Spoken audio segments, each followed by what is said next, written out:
यत्प्राणमनोहमादयः सर्वे विकारा विषयाः सुखादयः व्योमादिभूतान्यखिलं च विश्वम् अव्यक्तपर्यन्तमिदं जनात्मा।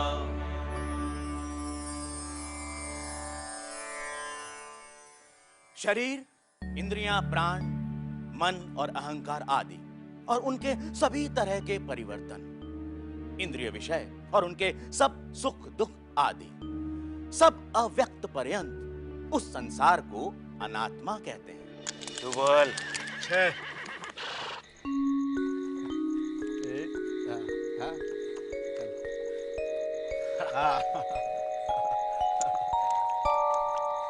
लो आ गए। नाट्यग्राम से आचार्य भरत मुनि के शिष्य युद्ध की सूचना प्राप्त करने के लिए। आओ भाई भरत, तुम भी आ जाओ। आज के युद्ध का परिणाम क्या हुआ? परिणाम से हमें क्या सरोकार? परिणाम से सरोकार नहीं तो फिर लड़ते क्यों हो? हमें पारिश्रमिक जो मिलता है। अरे वो सब छोड़ो, एक दांव और खेलते। तुम किस दांव की बात कर रहे हो? यहाँ दांव पर मनुष्यता लगी हुई है भाई, समझ जाओ, वरना आने वाली पीढ़ियां रोएंगी इतिहास के इस अध्याय पर। और जो परिणाम सोचे बिना लड़ते हैं, क्या उनका प्राण गंवाना सार्थक होगा? माफ करना भाई, हमसे भूल हुई जो तुम्हें पुकारा। अब जाओ यहाँ से, हमारे रंग में भंग मत डालो। और फिर जिसने जुआ खेला नहीं वो क्या जाने जीवन का सुख। चाहो तो तुम भी उठा सकते हो सुख। क्या इंद्रियों का सुख ही सबसे बड़ा सुख होता है? किंतु बेकार है तुमसे यह कहना। जिन्होंने कभी सुख का, आनंद का साक्षात्कार नहीं किया है, वे ऐसा ही कहते हैं। सही कहा है विवेक चूड़ामणि में शंकराचार्य ने। शब्दादिभिः पंचभिरेव पंच पंचत्वमापुः स्वगुणेन बद्धाः कुरंग मातंग पतंग मीन भृंगाः नरः पंचभिरंचितः किम। हिरण, हाथी, पतंगा, मछली और भ्रमर इंद्रियों का दास होने की वजह से नष्ट हो जाते हैं। तो सोचो मनुष्यों का क्या हाल होगा यदि वह अपनी पांचों इंद्रियों का दास हो जाए। नहीं समझे? सृष्टिकर्ता ने अपनी सभी रचनाओं में मात्र मनुष्यों को ही तर्क बुद्धि और विवेक प्रदान किया है। इसलिए नहीं कि मनुष्य भी पशुओं की तरह ही अपनी एक एक इंद्रियों का दास अथवा गुलाम हो जाए, वरना पशुओं और मनुष्यों में भेद ही क्या रह जाएगा। यह तो सुभद्रा का विलाप जान पड़ता है। न जाने कुरुक्षेत्र में आज के युद्ध का क्या परिणाम हुआ। आज तो वीर अभिमन्यु रणभूमि की ओर गया था। क्या अभिमन्यु वीरगति को प्राप्त हुआ? यह क्या, अर्जुन और कृष्ण को आज के युद्ध के परिणाम की सूचना नहीं मिली? वे दोनों तो बड़े शांत भाव से पांडव शिविर की ओर जा रहे हैं।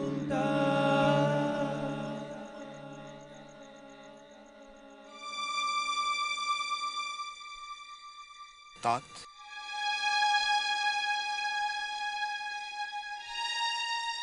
क्या हुआ तात? आप यूं सर झुकाए क्यों बैठे हैं? नकुल, कहाँ है भैया भीम और सहदेव? कहाँ है सुभद्रा पुत्र अभिमन्यु? अर्जुन,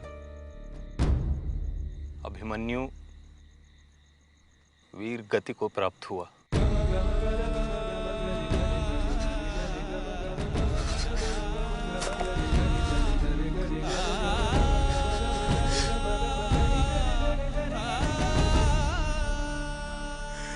तो आज काल ने तुम्हें भी अपना ग्रास बना लिया। मुझ भाग्यहीन को निरंतर तुम्हें देखने पर भी तृप्ति नहीं होती थी, फिर भी काल बलपूर्वक तुम्हें मुझसे छीन अपने साथ ले ही गया।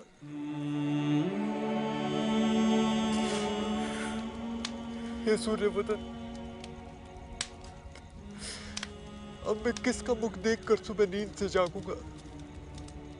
किसके लिए जीऊंगा?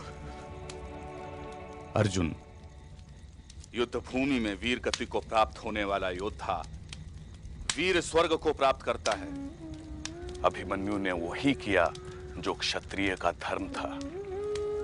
युद्ध में न भागने वालों की यही नियति होती है इसलिए वीरों के स्वर्गारोहण पर शोक व्यर्थ है, पुण्य आत्माओं के देहावसान पर शोक व्यर्थ है। यह क्या कहा श्री कृष्ण ने? पुण्यात्मा, देहावसान, आत्मा और देह, यानी? किंतु सुभद्रा को कैसे समझाऊंगा मैं? कैसे समझाऊंगा उत्तरा को, जिसके गर्भ में अभिमन्यु का पुत्र आकार ले रहा है? कैसे सहन करूंगा मैं द्रौपदी के कटाक्ष कि वीर पिता और चाचाओं के होते हुए अभिमन्यु कैसे धराशायी हो गया? मैं समझाऊंगा अपनी बहन सुभद्रा को और विराट की पुत्री उत्तरा को। मैं समझाऊंगा द्रुपद सुता द्रौपदी को।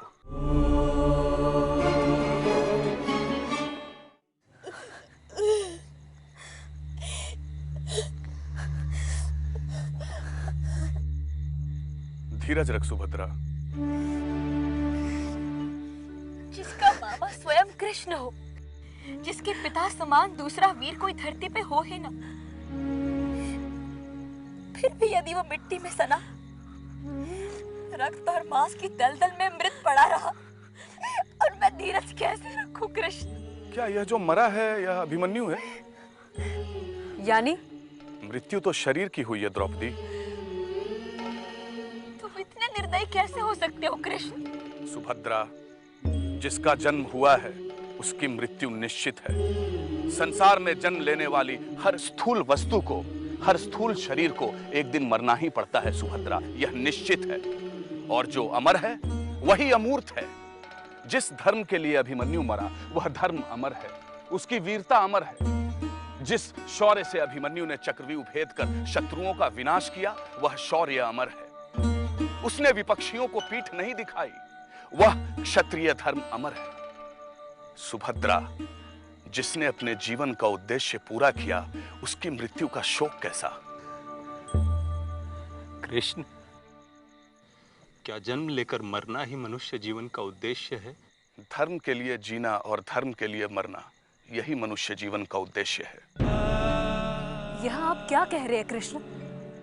द्रौपदी, अभिमन्यु को शरीर का मोह नहीं था, इसलिए उसने धर्म का मार्ग चुना और मृत्यु का वर्ण किया।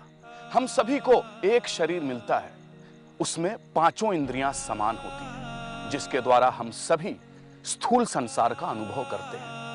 पशु पक्षियों के पास भी यही शरीर, यही इंद्रियां होती हैं, किंतु मनुष्यों के पास एक विशेष तरह का विवेक होता है, जिसके द्वारा वह उचित अनुचित, सत्य असत्य, धर्म अधर्म का भेद करता है। विवेक द्वारा ही मनुष्य अपने इंद्रियों को नियंत्रित करता है, ताकि उसके उद्देश्य में कोई व्यवधान उत्पन्न न हो। और जो मनुष्य विवेकहीन हो, इंद्रियों के दास होते हैं, वे पशु पक्षियों के समान होते हैं। वे संसार के साथ साथ अपना नाश भी करते हैं, वे ही धर्म का नाश भी करते हैं। रसिकों, आपने हिरण का शिकार तो देखा होगा ना? कैसे शिकारी अपनी सुरीली और मनमोहक आवाज से हिरण को अपनी ओर आकर्षित करता है। विवेकहीन और इंद्रियों का दास होने के कारण वह शिकारी के जाल में फंस जाता है। या पतंगे को ही लीजिए, वह आग की लपट देख उन्मत्त होकर उसकी ओर आकर्षित होता है और अपने प्राण गंवा बैठता है। सुभद्रा, अभिमन्यु देह का दास नहीं था, हालांकि उसका देहांत हुआ है, किंतु उसने विजय प्राप्त की है। इस नश्वर संसार में जहां एक दिन हर किसी को मरना है, वहां विजयी वही कहलाएगा जो धर्म के पथ पर चलते हुए मरा। अभिमन्यु मरकर भी विजयी और कौरव जीवित हैं, किंतु उन्होंने अधर्म का मार्ग चुना है, इसलिए पराजित हैं वे। यह मैं नहीं, सभ्यता का इतिहास कह रहा है। आप ही बताइए मातु, एक गर्भवती विधवा को आपका ये दर्शन ढांढस दे पाएगा? उत्तरा, तुम्हारे गर्भ में जो पल रहा है उसे वही संस्कार देना जिसके लिए तुम्हारे पति ने प्राण दिए। तब तुम पाओगी कि तुम्हारा पति यहीं कहीं आसपास ही है, वह कहीं नहीं गया है तुम्हें छोड़ के।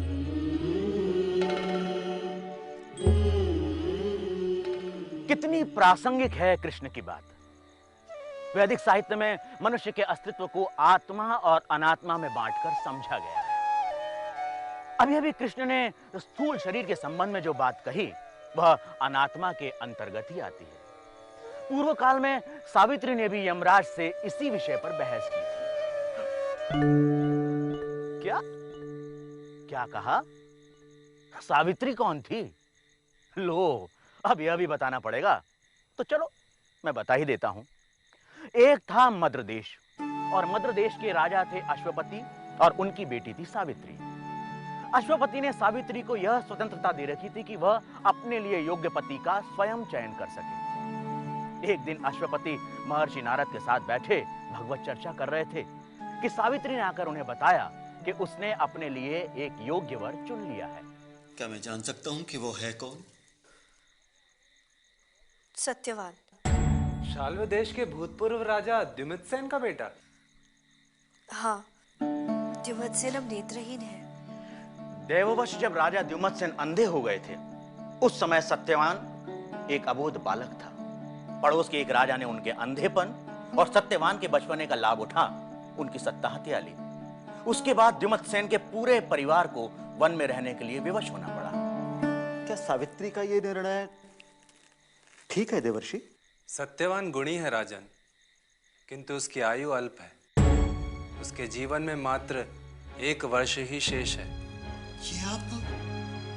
सत्य यही है राजन। यदि ये सत्य है तो ये भी सत्य है कि मैं अपना निर्णय नहीं बदलूंगी। सावित्री, हट मत करो। तुम्हें और भी गुणवान और सुंदर वर मिल जाएंगे। तुम चाहो तो मैं तुम्हारा स्वयंवर रचवा दूं। मैंने निर्णय कर लिया है पिताजी। सावित्री अपने निर्णय पर अडिग थी। फिर क्या था, राजा अश्वपति को सत्यवान के साथ उसका विवाह करना पड़ा। सावित्री सत्यवान और अपने सास ससुर के साथ वन में रहने लगी, और 1 वर्ष के बाद वह दिन आ ही गया नियति ने जिसका दिन निश्चित कर रखा था। यमराज आए और सत्यवान के प्राण लेकर चल पड़े। मेरा पीछा छोड़ दे सावित्री। तू बेकार में ही मुझे रोकने की कोशिश कर रही है। तेरे रोकने से नियति नहीं बदल जाएगी। प्रभु, मैं आपका पीछा नहीं कर रही हूँ, मैं तो सिर्फ अपना धर्म निभा रही हूँ। तो जाकर अपने पति की अंत्येष्टि कर। आप जिसकी अंत्येष्टि करने को कह रहे हैं वो तो एक स्थूल शरीर मात्र है। मैं उस स्थूल शरीर का क्या करूँ जो भ्रूणावस्था से लेकर मृत्यु तक निरंतर बदलता रहता है।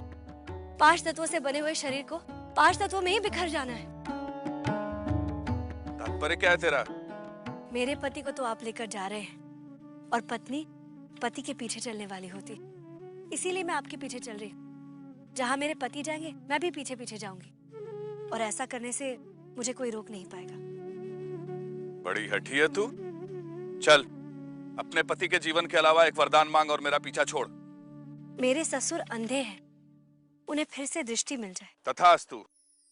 ठहरो, अभी अभी तूने स्थूल शरीर की नश्वरता की बात कही, तो क्या नेत्र स्थूल नहीं है? आपने बिल्कुल ठीक कहा। दृष्टि तो हर मनुष्य में होती है, और नेत्रहीन होने के बाद भी हम दृष्टिहीन नहीं होते। यानी हमारी ज्ञानेंद्रियां तो सूक्ष्म शरीर के रूप में हमेशा सक्रिय रहती है, किंतु नेत्र दृष्टि का एक माध्यम है जिसके द्वारा हम बाह्य या स्थूल संसार को देख पाते हैं। इसीलिए स्थूल माध्यम नेत्र के महत्व से हम इनकार नहीं कर सकते। सार गर्भित बातें करती हो तुम। ठीक है, तुम्हारे ससुर को नेत्र प्राप्त हो जाएंगे। अब जाओ यहाँ से। मैं तो अपने पति को छोड़कर जा ही नहीं सकती। जहाँ मेरे पति होंगे मैं भी वही होंगी। इसके अलावा मेरी एक और बात सुन लीजिए। भाग्य वालों को ही आपके दर्शन होते हैं, और सुना है देवता के दर्शन तथा संत समागम कभी निष्फल नहीं जाते। आपके प्रश्न से प्रश्न ही नहीं है, बल्कि उससे आपने मेरे ज्ञान को प्रोत्साहित ही किया है। मैं आपके पीछे कैसे ना आऊं? ठीक है, ठीक है। एक और वर मांग लो। सत्यवान का जीवन मत मांगना। जब से मेरे ससुर का राज्य उनसे छिन गया है, तब से वे वन में रह रहे हैं। उन्हें उनका राज्य वापस मिल जाए। बातें तो तू बहुत लंबी लंबी करती है, और जब मांगने की बारी आती है तो सांसारिक वस्तुएं ही मांगती है। तो मैं और क्या करूं देव? देश को धर्म के अनुरूप चलाने के लिए राज्य की शक्ति अनिवार्य है और ये तो लोक कल्याण का ही साधन है। ठीक वैसे ही जैसे हमारी शरीर की ज्ञानेंद्रिया, कर्मेंद्रिया, प्राण, मनस और बुद्धि हमारे अनुभव तथा ज्ञान का माध्यम है। तेरे ससुर का राज उन्हें वापस मिल जाए। अब तू वापस लौट जा। प्रभु, प्रभु, अब क्या है? प्रभु, सनातन धर्म के अनुसार मनुष्य का धर्म है कि वो सब पर दया करे। तो सत्पुरुष तो अपने पास आए हुए शत्रुओं पर भी दया करते हैं। खैर, बहुत चालाक है तू। अपनी बातों में मुझे फंसाने की कोशिश कर रही है। अंततः तेरा लक्ष्य क्या है? मेरे पिता राजा अश्वपति को कोई पुत्र नहीं है। तो क्या पुत्र और पुत्री में कोई भेद है क्या? मैं अपने बूढ़े सास ससुर को छोड़कर कैसे जाऊं? आपने तो सत्यवान के प्राण लेकर उनसे उनकी बुढ़ापे की लाठी तक छीन ली। यदि मैं अपने पिता की सेवा करने के लिए उनके पास जाती हूँ तो मेरे बूढ़े सास ससुर को कौन संभालेगा? ठीक है, तेरे पिता को अवश्य पुत्र की प्राप्ति होगी। अच्छा, एक बात बता, जब तू अपने पिता की इकलौती संतान थी तब तो तुझे एक से एक राजकुमार मिल जाते, फिर तूने सत्यवान को ही क्यों चुना, जबकि वह मात्र 1 और वर्ष ही जीवित रहने वाला था? जब मैंने पहली बार सत्यवान को देखा तब वो एक वृक्ष के साए में ध्यान में लीन था। उसके चेहरे के तेज ने मेरी दृष्टि रोक ली। जब मैंने पता किया तो पता चला कि ये युवक अपने माता पिता के संग वन में शांति पूर्वक रहता है, न वाद न प्रतिवाद। आज जब हर एक मनुष्य अनिश्चितता के भय में जी रहा है और भौतिक वस्तुओं की वासना उसकी प्रवृत्ति बन गई है, ऐसे में यदि कोई अपनी माता पिता की सेवा करके आनंदमय जिंदगी व्यतीत करता है तो निश्चय ही उसके शरीर में एक महान आत्मा का वास होगा। मुझे राजकुमार तो बहुत मिल जाते, किंतु आनंद और आत्मिक सुख का संसर्ग नहीं मिल पाता। भले ही सत्यवान अल्पायु था, किंतु वो अत्यंत संतुलित अंतःकरण का स्वामी था। अंतःकरण अर्थात मस्तिष्क? अंतःकरण अर्थात मस्तिष्क नहीं।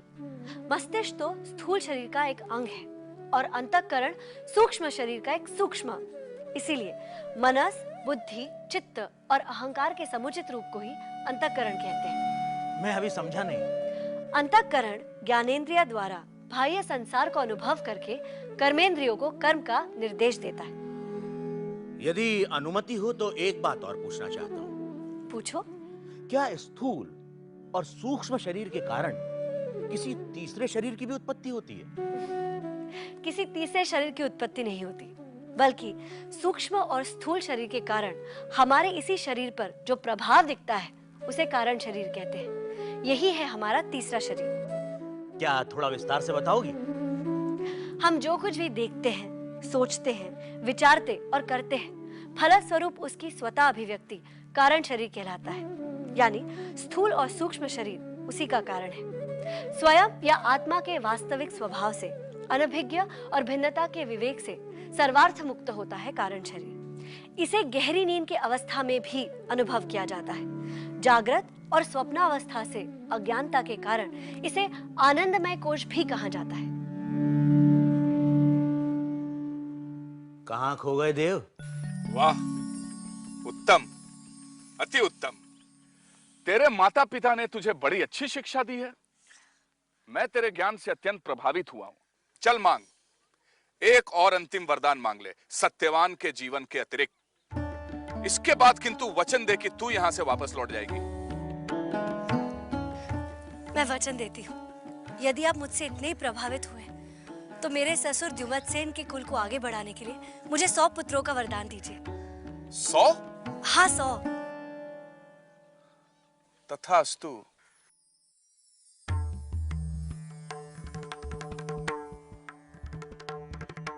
जा, अब क्यों मेरे पीछे चली आ रही है? भगवान, आपने मुझे पुत्रवती होने का वरदान दिया है, तो फिर मेरे पति को लेकर कहाँ जा रहे हैं आप? मेरे पति के स्थूल शरीर के बिना तो। समझ गया मैं तेरी चालाकी। तेरी वाक्पटुता से तो मैं पहले से ही सतर्क था, फिर भी तूने मुझे चक्कर में डाल ही दिया। जा, मैंने तेरे पति को जीवन दान दिया। मैं किस प्रकार आपका धन्यवाद करूं? जा, तेरा पति वन में तेरी प्रतीक्षा कर रहा होगा। अशरीरं शरीरेषु अनवस्थेष्वस्थितं महान्तं विभुमात्मानं मत्वा धीरो न शोचति। शरीरों के बीच अशरीर रूप में, अस्थाई के बीच स्थायी रूप में महान और सर्वव्यापी आत्मा का ध्यान करते हुए ज्ञानी लोग दुखी नहीं होते।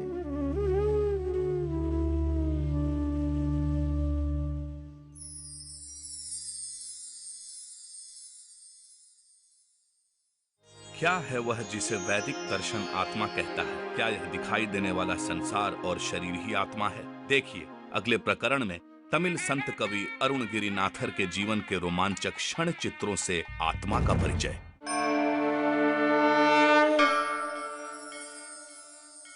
यस्य प्रसादात् भवमङ्गलार्था प्रसूतगङ्गोपनिषत् विशुद्धा समर्पयामो गुरुचिन्मयाय भूयात् प्रसन्नः स शिवस्वरूपः भूयात् प्रसन्नः स शिवस्वरूपः भूयात् प्रसन्नः स शिवस्वरूपः हिरण्मयेन पात्रेण सत्यस्य।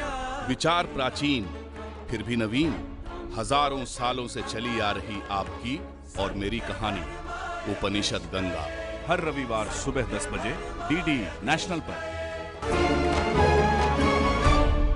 उपनिषद गंगा के प्रायोजक हैं Maruti Suzuki, way of life और आदित्य बिरला ग्रुप।